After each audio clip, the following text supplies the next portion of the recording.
Hello, everybody, and welcome. My name is James. I'm the candidate coach. Thanks very much for joining me today for our workshop, How to Give Great Answers to Interview Questions.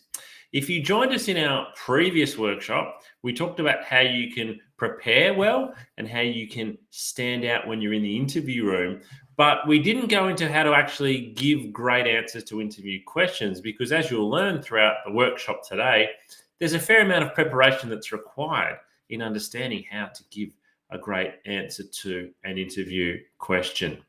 Now, by the time you sit down at an interview, and maybe in this day and age, not maybe, but quite often it's over video, you've put in a huge amount of work. You have put a lot of work in. If you go back to the start of the journey, you've started looking for work. You've spent a lot of time on the job boards. You've hopefully been tailoring each resume and each cover letter that you've been sending in. And you've likely done that a large number of times. You've probably had a number of phone interviews. You might have had to complete some assessments. You've then been invited in for the interview. You've got ready for the interview. And now you are sitting down at interview and you are preparing to be asked some interview questions. Now, a lot of the time up until this particular point, you've done a lot of work. You've spent hours on that resume, maybe days, maybe your resume has evolved over the years. You've spent a lot of time working on it. Likewise with your cover letter. Likewise with all those other things you've prepared before the interview, like your clothing and where you're going to park and, reminding yourself that you need to smile and have a firm handshake. So when it comes, though, to actually opening your mouth and starting to speak, a lot of candidates kind of don't know how to give great answers, or they've done so much preparation that they've either forgotten to prepare great answers, or you just simply don't know how to. You just simply don't know how to give great answers. Now, it's very likely you've been in a job interview before, but also you might be preparing to go for roles for the very first time. So today, in our workshop together, we are going to hopefully give you the opportunity to learn how to give great answers to interview questions. But before we begin, just a little bit of workshop housekeeping. We are live today, so if I do drop out for any reason, please stay on the line and just wait for me to rejoin. Ask lots of questions. Use the comments box. I can already see some questions that are coming through at the moment. For an interview question, someone's written, what is the difference between good and great customer service for a tech support role? That's a great question. I'll come back and answer that one towards the end of the session. But continue to ask questions in the comments box wherever you're watching. Take lots of notes. And a replay of today's workshop will be available on our YouTube channel. So if you want to hear something again today, if you want to go through something again, you can watch it on our YouTube channel. Just simply search for The Candidate Coach. A little bit about me. Who am I as your presenter? Well, as I said before, my name's James Whitcomb. I'm a director at a recruitment agency called Smart Recruitment, and I've been at Smart since 2005. So I've spent 16 and a half years in recruitment. Now, over that time, I've conducted approximately, but this is probably an underestimation if I'm honest, over 3,000 interviews and over 600 group assessments. So I've sat there with over 3,000 candidates, and when you go into group assessments, it's probably a similar number again. And I've heard some wonderful answers. I've heard some wonderful answers to interview questions. I've heard some absolutely shocking answers to interview questions as well. But one thing that is very clear to me is that a well-organized candidate who has thought through and pre-prepared answers and has examples ready always stands out at an interview. I've placed over 1,000 people into jobs, and I launched the Candidate Coach, the platform that we're meeting on now, in December 2019. Now, today, if I do look at times like I'm looking over here, that's because that's where my presentation screen is, and so I can keep up with my slides. So I apologize if I'm not always looking down the barrel of my camera to you. Now, our previous workshop to this, some of you attended it, some of you have never heard of it, but I want to share with you our previous workshop, which was how to prepare and perform well at interview. If you'd like to watch the replay, take a screenshot of that now. It's on our YouTube channel. I've shrunk the YouTube link down to a bit.ly link. So it's bit.ly/interview tips 2020-22. and I think it is case sensitive. So that workshop, it is important to really watch it probably before this workshop. You are still going to get a lot out of today's workshop, but if you didn't see this workshop, I'd really encourage you to take the time and go and do it, because we talk about all the things that you need to do well in the lead up to being asked these interview questions. Alrighty, I've got a question for you. Type this in wherever you're watching today, whether you're watching on one of our partner sites or on our LinkedIn, our Facebook, our Twitter page. Type in for me here. What do you think is the most common interview question in the world? What actually is it? There are hundreds of thousands of different interview questions, but there is one particular question. There is one particular question that is really common. It is the most common. I start every single one of my interviews with this. There's a hint. I start every single one of my interviews with this question, whether it's a phone interview, whether it's a face-to-face interview, whether it's a computer interview, and somebody's got it right in the chat already. The most common interview question in the world is, tell me a little bit about yourself. Tell me a little bit about yourself. Now, it sounds like a really friendly question, doesn't it? Tell me a little bit about yourself. Hey, this should be easy, but don't drop your guard here. While it is a very friendly and it isn't, what sounds like an easy question, the moment you start answering this question, the recruiter begins to assess you. The recruiter begins to assess you and says, okay, I'm hearing this person speak for the first time. I'm hearing them communicate with me for the first time. They're getting a sense of your tone, of your voice, of your mood, of your attitude, of your enthusiasm. They're getting a sense of your level of preparedness for this situation as well. So, as I said, when I phone someone, I say, hey, thanks for applying for the job. Have you got 10 minutes for a chat? They normally say yes. I say, well, just to begin, tell me a little bit about yourself. And so if we can give a really good answer to this question, we are creating a great first impression.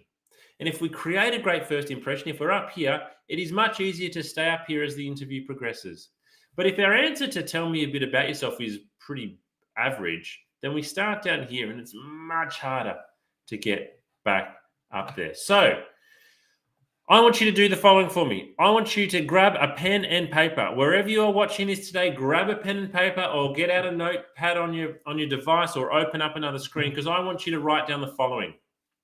I want you to write down, first of all, one. So write down what's on the screen there. Don't actually answer these, or you can write your name. I'm sure that won't be too much of a challenge. 1, name. 2, overview of your work history. Write down overview of your work history. 3, your top 3 skills. So again, don't write your skills here. Just write what you're seeing on the screen. And 4, the type of work you are looking for. Now, feel free again to type your answer in here. Who knows what I'm actually asking you to do here? Who knows what's going to happen when we answer these questions? Are you aware of what I'm asking you to do here? Because what we're going to do is we're going to create something here. We're going to create something that is going to be extremely useful for you if you are looking for work. We are going to create an elevator pitch. So an elevator pitch is a brief but persuasive speech. After today, I'd really encourage you to go away and Google elevator pitch. You will learn that there's lots of different types of elevator pitches. But an elevator pitch is extremely handy when looking for work. Why? Because the most common interview question in the world is, tell me a little bit about yourself. A great answer to this question is your elevator pitch. So let's walk through it. So again, we've got to go with our name. So that's straightforward. You should all know your name. We're going to talk about an overview of our work history. Now, it's important to remember here that we don't want our elevator pitch to be too long. It's called an elevator pitch because it should take the time that you ride in an elevator with someone to be able to deliver it. So let's imagine that situation. Let's imagine you've got an interview tomorrow on the 35th floor of a building in the city. When you get to the building and you walk in and you press the button, the elevator doors open, you walk in and you press 35. But before the elevator doors close, somebody walks in behind you, and guess what? It's the person that you're actually going to meet on the 35th floor. They introduce themselves and they say to you, hey, while we're going up in the elevator, why don't you tell me a bit about yourself? So you've kind of got that 30 to 60 or 90 seconds to tell them a little bit about yourself. But what you're actually really wanting to do here is to impress them. So you want to tell them a bit about yourself and you also want to impress them. So with the overview of our work history, it's got to be an overview. It's like 1 or 2 sentences. And your overview of your work history might highlight factors depending on what job you're going for. We then have our top 3 skills. Now, this is really important. With your top 3 skills, you need to choose tangible skills. You need to choose hard skills here. What tends to happen is a lot of people say, oh, I'm a hard worker, I'm a team player, and I'm a good communicator.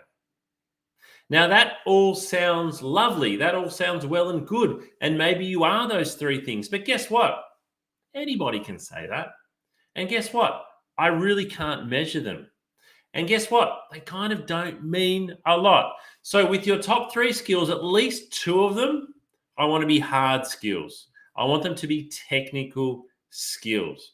What do I mean by that? Well, let's say, for example, if you're going for an accounting job, I would list one of your skills as being up to date with the latest MYOB accounting software.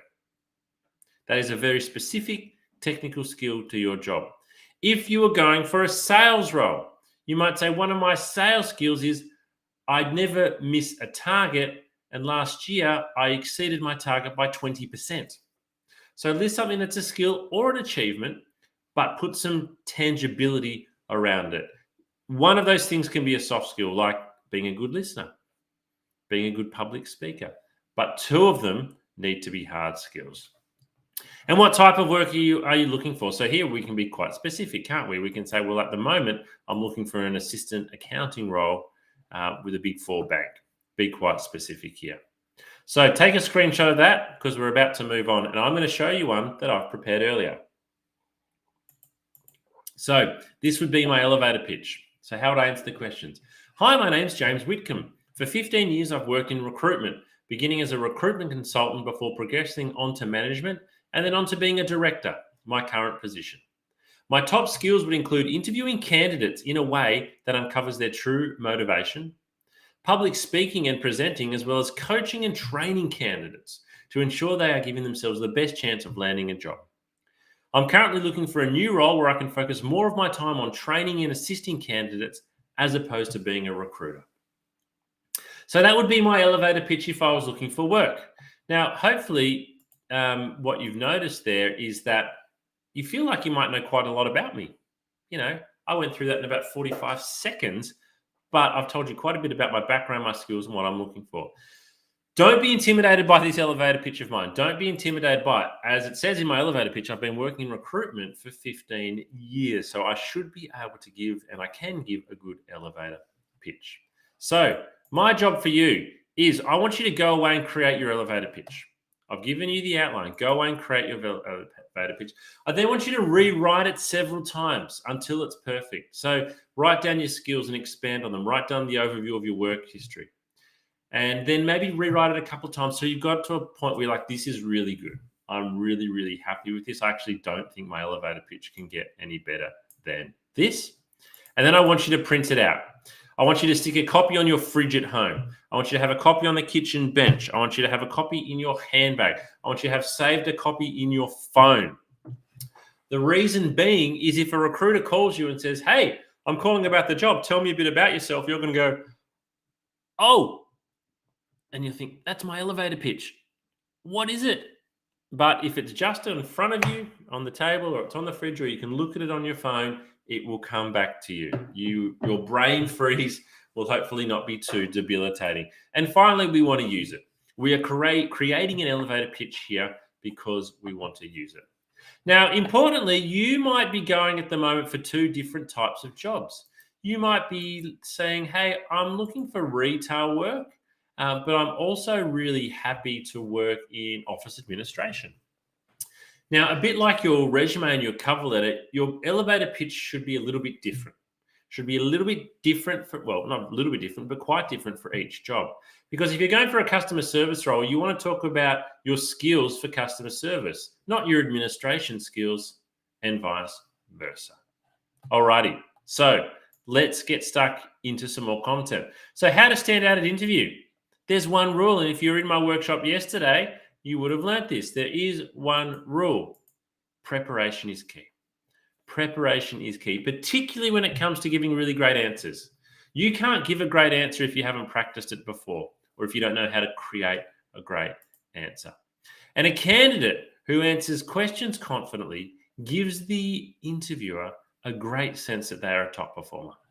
So have a think about it. If somebody answers questions confidently, if they're looking you in the eye, if they're giving good detail and they seem organized and confident, it makes you feel like they can do the job well.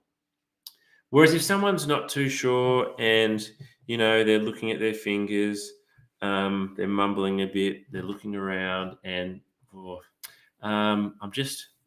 that's a really good question. Look, I can really give good customer service. No. Now, that second candidate might be better at the job, but if they don't give good answers, they're going to give the impression that they're not good at the job. Alrighty, we've got two types of interview questions. There are two main types of interview questions, and we're going to look at how we can give good answers today to both of them. The first one is behavioral questions, and the second one is technical questions. Now, what I'm going to tell you today is pretty straightforward. It is pretty straightforward in terms of these two types of questions. However, guess what? Most people don't spend the time looking into how to answer these questions. So there's an opportunity here for you to really stand out by studying them. Let's begin by looking at behavioral questions. What actually are they? You will hear behavioral questions or the phrase behavioral questions mentioned a lot. So in behavioral questions, we focus on how you've handled various situations in the workplace. And that is supposed to reveal your character traits, abilities, and skills. So typical behavioral questions will be kind of like, tell me about a time. A lot of them will be, tell me about a time you worked in a team that had a great outcome. Or tell me about a time you worked in a team that didn't have a great outcome. Tell me about a time you gave great customer service. Tell me about a time you had to deal with a really difficult customer. You'll get a lot of those types of questions. They're very typical behavioral questions. And so what we're looking to hear in those questions is we want to hear, how did you handle that situation? And what does that reveal about your character and your suitability for the job? All right, so how do we answer behavioral questions? Well, we use what is called the STAR technique. And so I'm going to be referencing an article from the Indeed website, and you can find the link on the bottom of the screen there, on how we can apply the STAR technique. Now, if you're using the STAR technique for the first time, the great thing is it's quite simple. We're going to go through it now. It might not necessarily sound simple the first time you go through it, but it is just 4 letters that you need to remember in that order to frame a really good answer to a behavioral question. So, the STAR technique, what does it stand for? S stands for situation. This is where we describe the situation and what took place. T is the task, where we're going to explain what the task was and what the goal was. A is the action. So this is actually, what did you do?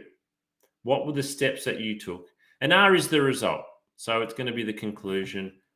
It's going to be the outcome. So we're going to go through this process, and we repeat this process for each behavioral question. We repeat this process for each behavioral question that we go through. Okay, let's look at it in a little bit more detail. So S, we start off with situation. We want to set the scene here for the story. So one really good way of imagining answering these questions is actually to think of it like a story. There's a lot of information out there now, particularly in business, around the power of storytelling. So think of your answers as being a story. And when you tell a story, you give details. So we give details by starting off by setting the scene and giving the context and the background of the situation. If you're asked about teamwork, your response should include the project details, who you were collaborating with, when you undertook the project, your location, at the time. So one of the key things here is we are asking for a lot of detail. We want to know who, what, why, when. Where did it happen? So what was the location? What was the year? What was the time? Who else was involved? What were the details? We need to go into details here. The biggest mistake that candidates make when answering interview questions is they do not provide enough details. They do not provide enough details. Now, there's a number of reasons why you might not provide enough details. First of all, you might be nervous. You tend to speak quickly, you get asked a question, you try to answer it as quickly as you can. The second reason is we think, oh, look, they've asked that question, but they don't want to know the long answers. They don't want to know the details. Where the opposite is true. We want to know details.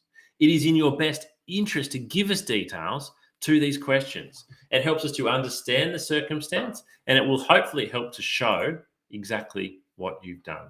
So set the scene, go into detail. That's our S. All right, let's look at our T. T is standing for task. T is standing for task. So we describe your exact role in the situation. Make sure the hiring manager knows what you were specifically assigned to do rather than what everyone else did.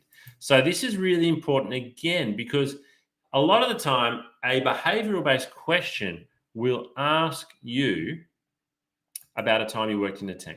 So the question might be, tell me about a time when you worked in a team that didn't achieve the outcome you were hoping for. Let me ask you straight away, if I ask you that question now, could you answer it? Because if not, you probably need to go away and work out what your answer is going to be. And then you need to describe your exact role. So, yep, we were a team of 5. My role was this. So we want to know within the team, what was the team's goal, but also what were your individual responsibilities? What were you tasked with doing? And then A stands for action. And as it says here, this is probably the most important part of the story. So S and T, we're setting the scene. What's the situation? What's the task? A is actually, what did you do? So here you explain how you handled the situation or conquered the problem. Say whether you did it alone or together as a team. What you're trying to communicate here is your assessment of the situation and your response to the problem, as well as how you got the team involved. And again, look at this last line. Share as many details as is possible so the interviewer can follow you. And as you do so, avoid acronyms and company-specific jargon. So, details. We need to know the details, but we also want to know in detail, what steps did you take?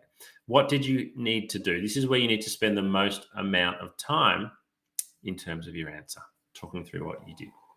And then we finish off with R. We finish off with the result. So we close off the story by stating the positive outcome of your actions and what the lessons you learned were. If possible, quantify the results of your actions. Examples may include a 10% increase in sales, getting repeat business, or saving your team 5 hours of work in a week. Now, the result here might not always be good. In some behavioral-based questions, we specifically want a bad result because we want to see what your actions were that you took. But we need to hear about the result. Close it out. So let's look at an example. Describe a time when you handled a difficult situation at work. How did you react? So I'm going to pause there for a moment. I just want you to have a think. Have a think. If you are asked this question at an interview today, describe a time when you handled a difficult situation at work. How did you react? How confident would you be on your answer? How confident would you be on your answer? Have you got an answer? Can you use the STAR technique? So can you describe the situation, the task, your actions, and what the results are? We're going to show you an answer now, and this is this question asked to somebody going for a nursing role. So the nurse answered, in my last job as a night nurse, one of my colleagues quit after securing a job with a top private hospital. Though I was managing a ward full of patients, I was assigned to this one patient who didn't want to be admitted. He wanted to bolt out of his room. I made myself available to the patient, discussed with them the reason he was being admitted, and assured him he would receive 24/7 attention and good care. The patient finally calmed down and agreed to spend the next 3 days under observation. He was discharged on the 3rd day, and the wife personally thanked me for handling someone she knew to be extremely stubborn and difficult. So this is a wonderful answer. Let's look a bit more closely then when we break it down. In the red here, we've got the S. So we describe the situation. The situation was that in my last job as a night nurse, one of my colleagues quit after securing a job with a top private hospital. We then go on to T. What is the task? I was assigned this one patient who didn't want to be admitted. So this person has been very clear with us on what their task was. Now, importantly, what actions did they take? And in the green, they made themselves available to the patient, discussed with them the reason he was being admitted, and assured him he would receive 24/7 attention and good care. So that is the action. And then we finish off with the results in the purple.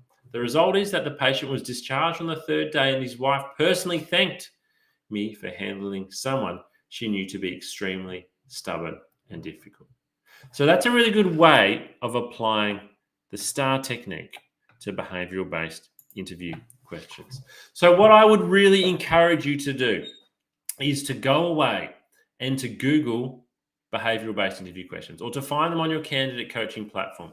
Some behavioral-based questions will be specific to each industry, but something like the one we just said there, describe a time when you've handled a difficult situation at work, that could apply to any job.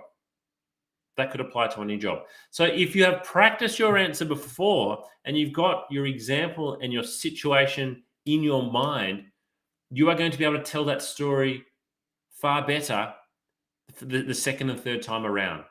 If you've practiced it at home, when you deliver it at an interview, I guarantee you'll give that answer in a better way than if you are coming up with it on the spot for the first time.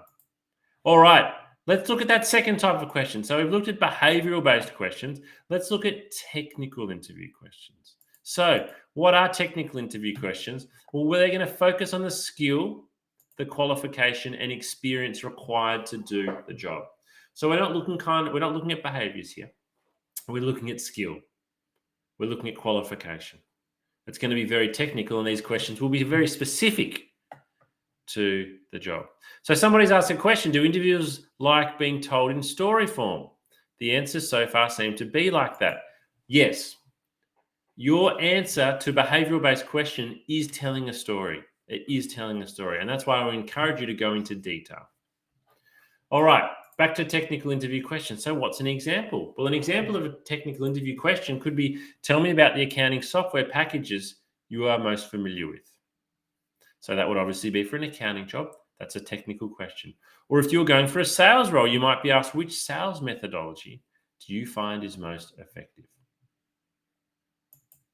So how do we answer these questions? Well, first of all, this is really important. You actually need to focus on answering the question. With technical questions, you have a fairly narrow band to answer the question. With behavioral-based questions, you can choose the example. You can choose the situation that you want to describe. With technical interview questions, it's quite specific.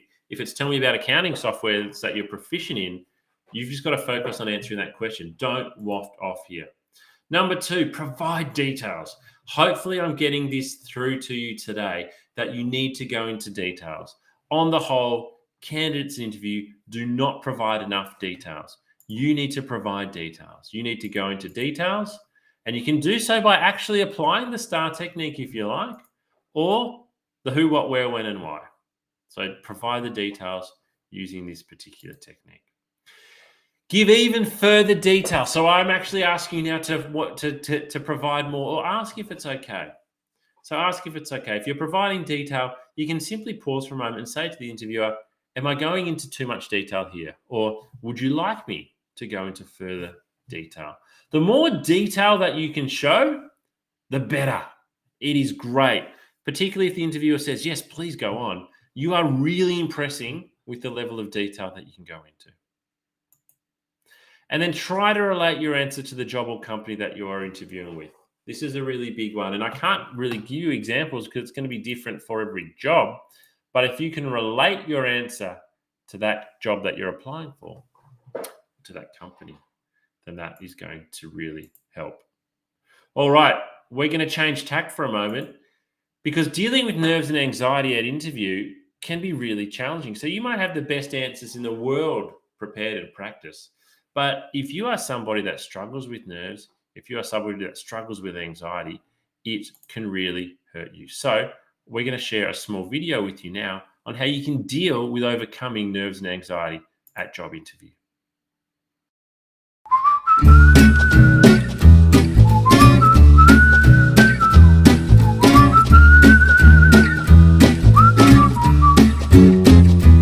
Thanks for joining us at The Candidate Coach, Dr. Barker. Tell us a bit about your background and the type of work you do. I am Dr. Sarah Barker. I'm a clinical psychologist. I've worked in workplace mental health with Black Dog Institute for the past 7 years.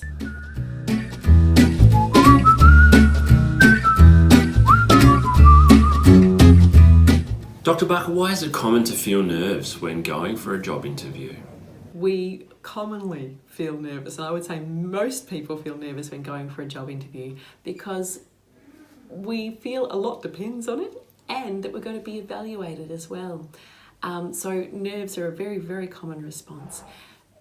It's really important to remember that the person who's doing the recruiting also feels nervous as well, because they want to get the right person, and they're also aware that they're expecting people to come in feeling nervous as well. They know that that's a common human experience.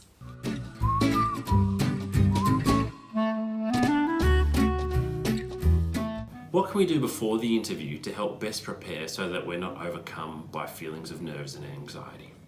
To best prepare ourselves to avoid some of those feelings of anxiety and nerves before an interview, firstly is to accept, I think, that they're going to be there. And actually, a few nerves are actually helpful. They help us give our best performance, give our best answers, think the best on the spot. So accepting that there's going to be a level of nerves is okay. But I think also probably an hour beforehand or the morning before the interview, really practicing some breathing strategies, whichever is your favourite breathing strategy, to calm those nerves down, calm the system down, calm the breath down, and allow your body to relax as much as it can into the interview. I also think preparing answers and having a practice in front of the mirror of some likely answers that are going to be, or likely responses to questions that are going to be asked, can be very, very reassuring, because often the questions we predict are there.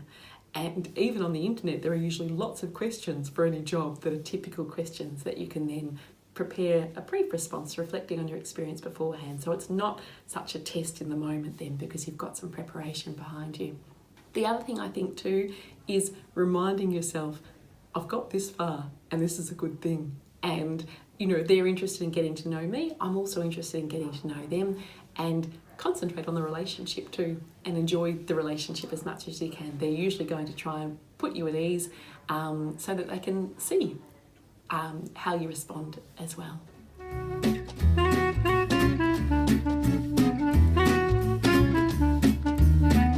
And what can we do during the interview if we feel a bout of nerves or anxiety coming on?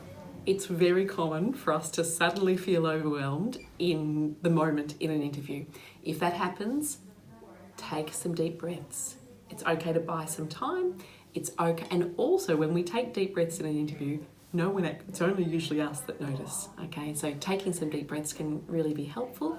And even saying to the interviewer, could I just take a moment here just to pause and gather my thoughts, and then just breathe.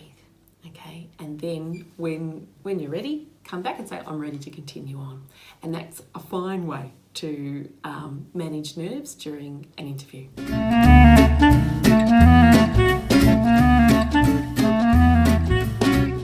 One tip that I think is a really useful one is to have a practice of your responses to the likely questions in front of the mirror.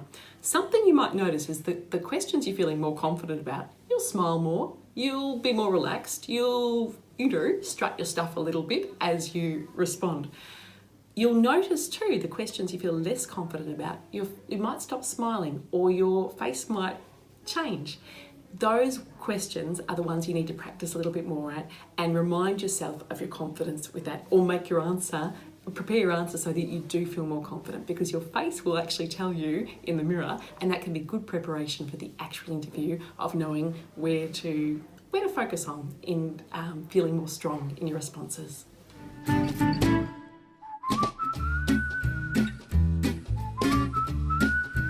In summary, nerves and anxiety for interviews can be partially managed and avoided by preparing beforehand, using our breathing exercises and techniques to reduce stress so we're going in feeling calmer, and also during the interview by practicing those same skills Often when we're nervous, we stop breathing or we breathe very shallowly. So if we start noticing ourselves doing that, really being conscious of our breath and paying attention to it and allowing that to carry us through.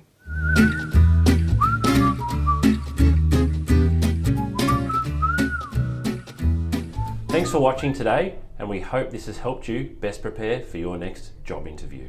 Good luck.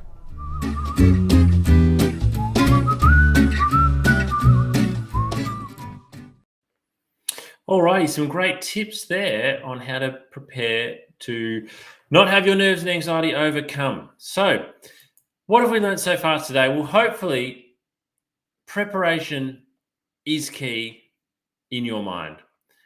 If you don't prepare for the interview, then you're not going to do very well. But the great thing is, everybody can prepare. Everybody's on the same playing field, on an even playing field when it comes to preparing for interview, in particular when it comes to preparing to give great answers. You can do the preparation. There is no excuse for not giving great answers to interview questions because you can go and practice them and prepare them yourself. Now, if you're still wanting some more assistance, I'd really encourage you to jump on our candidate coaching platform where we've got 2 episodes here. Episode 8, interview preparation, getting the basics right, and episode 9, taking your interview from good to great. In each of these episodes, you're going to hear from 6 or 7 different recruiters who are going to share with you their thoughts on what you need to do to impress at interview. And a reminder of all the other resources that are available to you on your candidate coaching platform. We have video coaching episodes, resume and cover letter templates, interview questions, online tests so you can practice your skills. We have checklists that you can download to make sure that you're best prepared and you haven't missed anything. We have articles for you to read. We have specific advice for executive job seekers. We have mental health support, more information on our future live workshops, and all of this is available to you for free. So just a word on our upcoming workshops. We run 2 workshops every single week. Please do check back wherever you're watching this workshop to find out when your next workshop is. Now, if I could ask one thing from you, it would be to please take 2 minutes to complete our survey. We have a 2-minute survey, where we ask you what your thoughts were on today's workshop. We would like to know what benefit you got out of it. And importantly, in that survey, which is only 5 or 6 questions, we actually ask you, what else would you like us to provide workshops on? So please do take 2 minutes before you log off today. Write that link in surveymonkey.com/r/candidate coach and complete the survey. Also really encourage you to follow our LinkedIn page to keep up to date with all of our events. Feel free to reach out to me directly on LinkedIn and connect as well.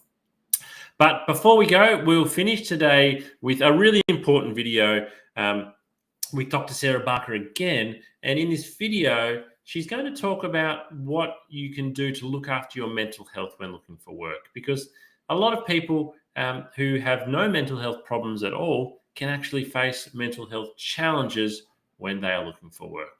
So thank you very much for joining me today. I hope to see you in our next workshop. This workshop will conclude after this video.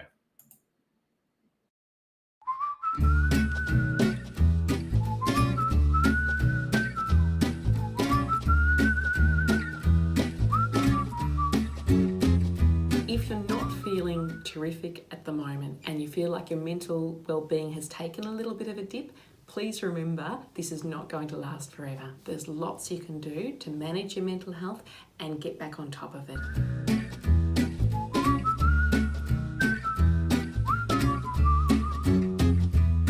I am Dr. Sarah Barker. I'm a clinical psychologist.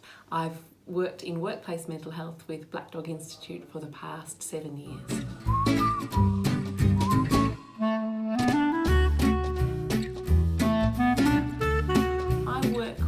A lot of adults and young people, mainly with anxiety, depression, trauma as well, a range of issues, and many who are looking for work and undergoing that process of trying to find employment.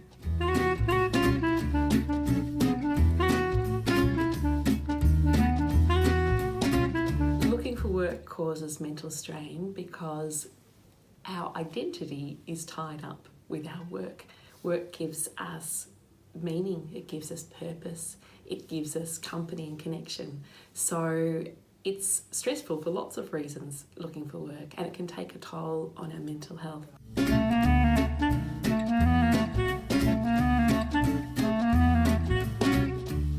It's really important for us to be aware of the signs that our well-being and our mental health might be dropping. Probably the biggest sign is changes in behaviour.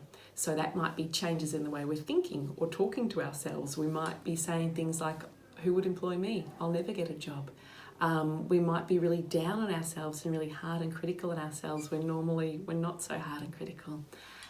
We might also, in our relationships, change our behaviour. We might be more snappy or more irritable with people that we love, that normally we might be a little bit irritable sometimes, but not irritable in that way. Losing interest in things that usually sparked us and ignited us and gave us joy. So perhaps usually we like walking the dog and suddenly we start thinking, I can't be bothered walking the dog today. That sort of thing, those changes in behaviour are really significant because they tell us that something's different, and if we're noticing, I suppose, more than one of those and it's affecting the way we feel, and this is over a period of say 2 weeks or longer, then it's a really good idea to have a chat to a GP that you trust, and find out what might be going on, have a discussion and see if there's any physical reasons for that, or if perhaps your mental health and wellbeing might be able to do with a little bit of extra support, and then the GP can refer you on to see a psychologist, a counsellor, whoever is most appropriate for you.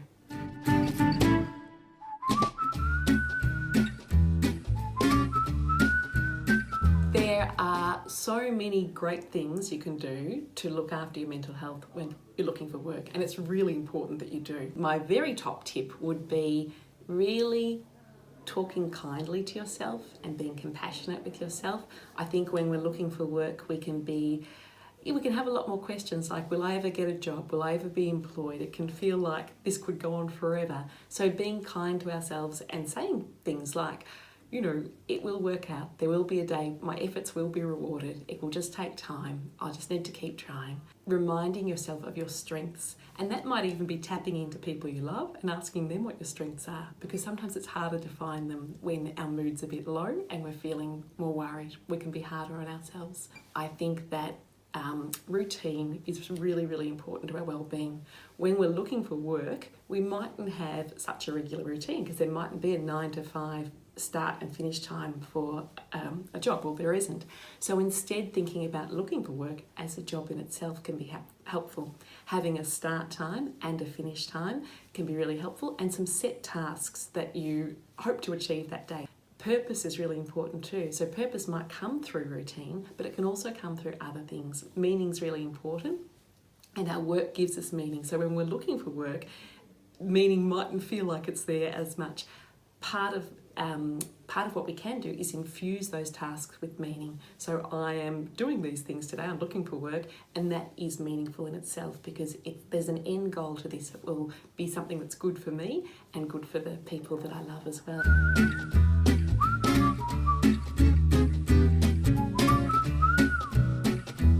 Some excellent resources for looking after well-being when looking for work are the Headgear app. The Headgear app is free, it's evidence-based, it's developed by Black Dog Institute, and it is fun to use.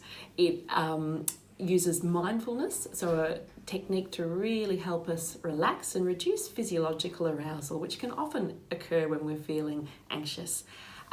It's got a 30-day challenge, which is just short, bite-sized little challenges to extend your well-being and grow your well-being, and that can be really extra important when we're looking for work. There are also some really terrific resources available through the Black Dog Institute. One of them is a beautiful self-care plan that encourages you to think about your top coping tips, the things that personally work best for you, that are positive coping strategies. Another really good resource is through Beyond Blue, and they've got some excellent resources to look after mental health while looking for work, and also when people are recently out of work as well.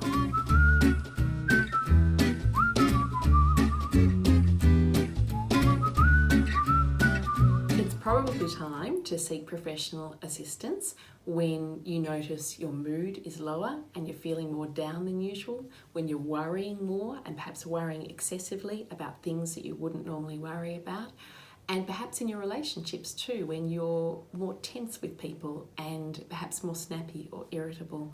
All of these are signs that perhaps our mood is not in the greatest space and our well-being is not in the greatest space, and that it can be a great idea then to chat to your GP, who can then refer you to an appropriate person to help you strengthen your well-being.